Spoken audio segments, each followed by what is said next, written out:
Hey guys, let's play. Adventures in risking your neck.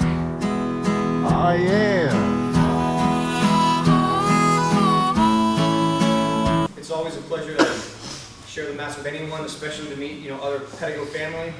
This is our first time in Ireland. We came out for the Dublin Open, but really we just came to see Ireland. We've never been here before. Really wanted to experience the country and love everything we're seeing so far. So thank you so much. We're going to work on some wrestling today. All right, so Owen's going to take us through a little warm-up. We're going to do a couple 30-second breaks of this, and then I'll show you what's up.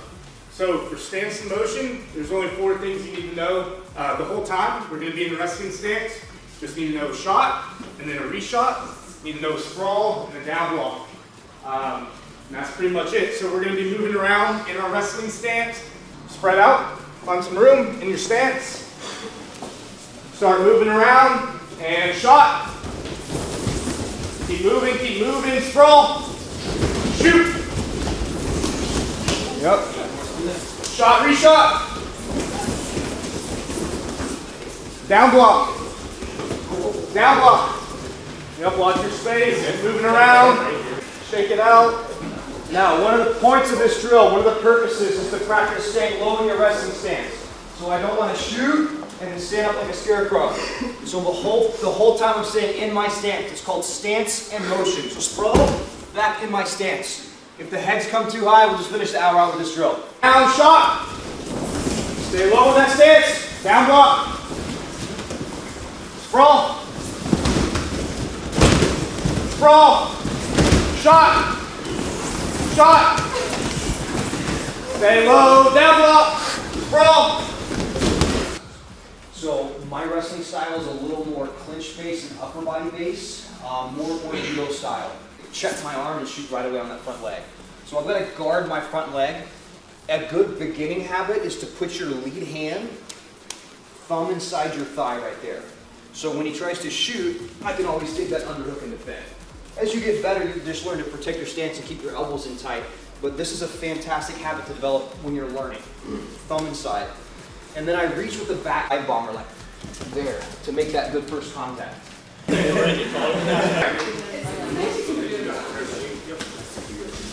I just keep it right here, like I'm gonna rest it. My weight should go on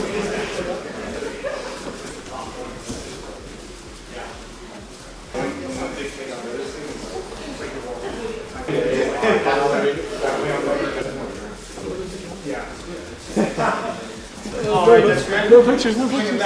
What we've been doing to the forearm, as I snap the head, I feed it to the other side, boom. The shoulder on the back of the neck and the chin strap.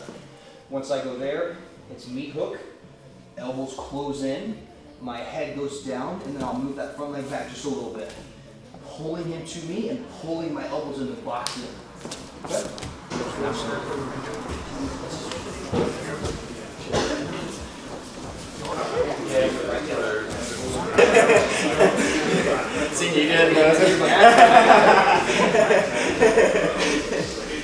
Just a little bit. It doesn't have to be dramatic. Just move it back a little bit so that the force goes into the back of his neck. Feed to yourself. Several options from there. They all have a slightly different reaction, but at the end of the day, he might give you one energy or different and so forth. And so these are all options you can use. The first, and I think this is the most important thing anyone should spam from headlock, is just a snap and circle. Just put their hands on the ground and get behind them. So when I do a snap and circle, I'm trying to bounce his head off the ground like a basketball. So I want to snap back, make him have to catch himself, and my goal with this is to get his hands and knees on the ground. We're going to learn in a second. Our next thing we'll do is what to do if I don't get him all the way to the ground, if he just like bear crawls and his knees don't go down. But ideally, I'm going to get him all the way on all fours and get behind him. So to snap him down, as we're moving, I usually won't do it right away. We'll move around a little bit. As we're moving, I'm going to jump my legs back just a little bit, like a halfway sprawl, to get my legs back and give him space to fall into, and then I snap him. Just like I'm like snapping battle ropes. If you don't do that, you should. When I snap, I'm trying to bring his nose to the floor at like a 45-degree angle. So we're here, I jump the legs back, snap him down. Now, I didn't put my knees on the ground. I'm still up and bearing all the weight on him. Once I snap him down, I want to try and get behind him, cut an angle. There's many ways you can do this. Who has learned to staple the tricep, reach around, and run the feet? You see that before? Very common, that's the way I learned it too. And as I do that and this arm reaches around, I put the crowbar in. So I'm ready for my spiral right, and I'm just breaking down to a hip. So one more time. Here, I snap, give it a couple seconds, we're moving, everything's going correctly. Jump the feet back to snap. Keep the chin, let's turn the other way. Keep the chin, keep the feet on the back. I'll pull his chin towards y'all. There. And I don't stop until this arm slides inside, and then I turn the palm out, it's called a crowbar. Gars may not be in the picture, I just show the takedown. If I did have that tricep grip, it's a very easy thing to raise up and switch my hand.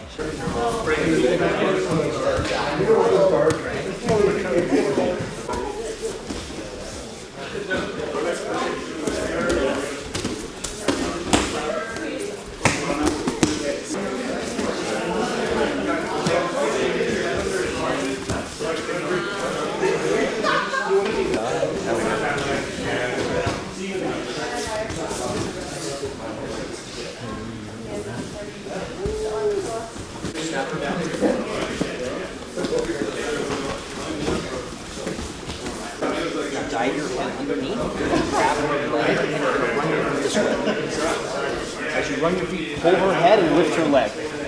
Kind of, yep. Let me do it to you one time so you can feel. Yes. Okay? So you're going on this side, so we'll go here, boom.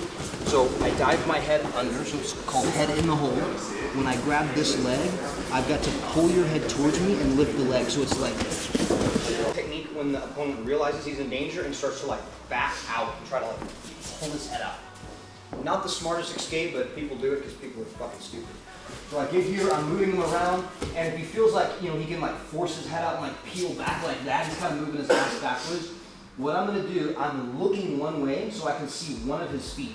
Whatever foot that is, I drop my knee to the ground. I'm trying to smash his toes. Drop my knee right by the toes. And as I do that, my weight should sag and keep his weight in that foot so it's not easy for him to pick that foot up. I'll let go of the tricep, grab the heel, and now as I stand up, I'm gonna blast off this foot and kind of run through him. I'll pick the heel, and I'm letting go of the chin strap and pushing with the shoulder, like just throwing him away from me. So whenever you do it, pinky finger should always scrape the mats when I do an ankle pick. It should always be this side that I'll reach out and grab the ankle. I'll push off his foot.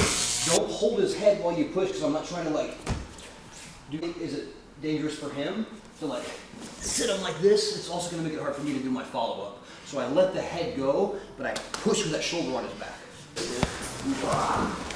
Should have done some push-ups. Got a tail, no? See, you're strong for that. Then shock it. You're pushing it.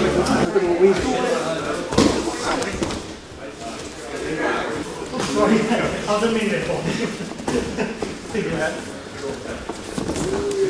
Let's go. I missed it. Did you get that one, Petty? You can say center of gravity, but I don't want just this, right? I want my stance as well, my eyebrows a little lower than his so that he can't shoot on me. Now, the problem is we both know that, we're both trying to do that, especially if he's shorter than I am. We get this battle where it's like, fuck, I can't get lower than him anymore. And if I can't get lower than him, then I can come over the top. So that's a great way to utilize the front headlock when you're both in that battle of trying to get lower, and then you get the height on him. From there, we have these three good options, or four really. We have the snap and circle, the head in the hole, and the ankle pick. That's three. Like I said, I was homeschooled.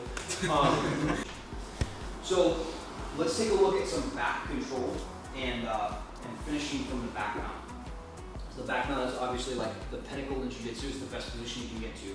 When I fall to, or when I get the seatbelt, what side I fall to is very important. Falling to the overhook side, I'll switch here. Falling to the overhook side puts me at a great position to throw a rear naked choke. If I have a body triangle especially, this can be pretty good control, but I'm very one-dimensional in the options. The first is that his shoulders are now on my chest instead of on the floor. My head is between him and the ground. that makes it way harder for him to escape on the shoulders to the ground.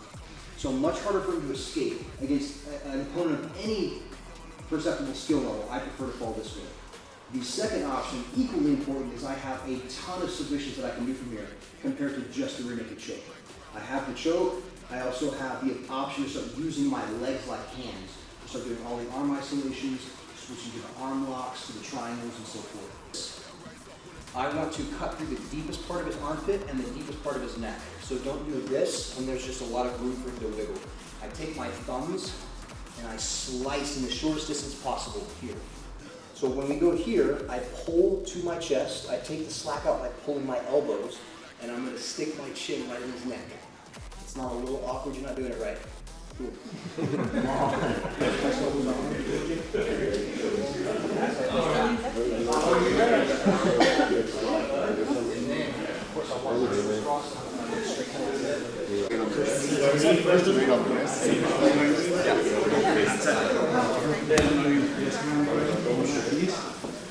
Recording, or are you taking photos? Class. Most awkward video I've ever seen.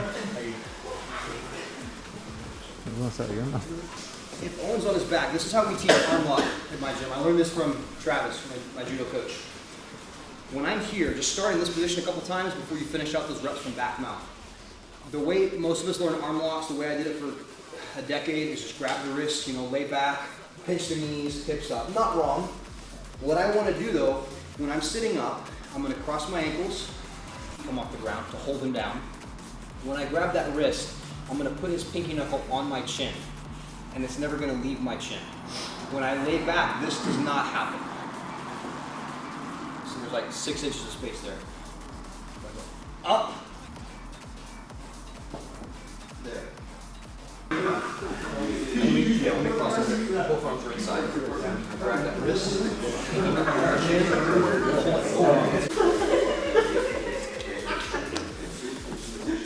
This would be the biggest rooster one in the KFC. Roosters are using KFC back then. I'm a rooster. You're a big bunky rooster. Called the jackhammer for good reason. It's incredibly effective 2 or 3 times. And then people kind of get the feeling, that it might not work. But you just rest your thigh on his head, and then it feels like he's having a seizure.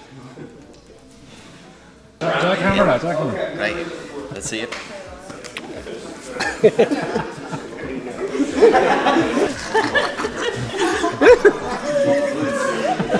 You're the going dog.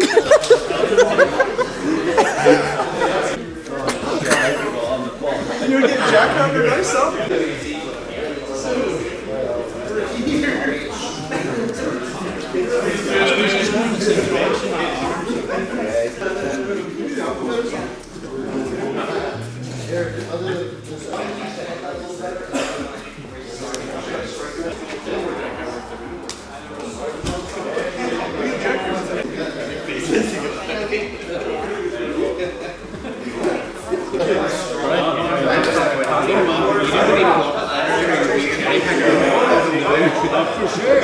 Over the top, bam, bam, bam. Really fucking annoying, and it's a much safer way for me to contact instead of like touching him and then he grabs my hand and scoots underneath.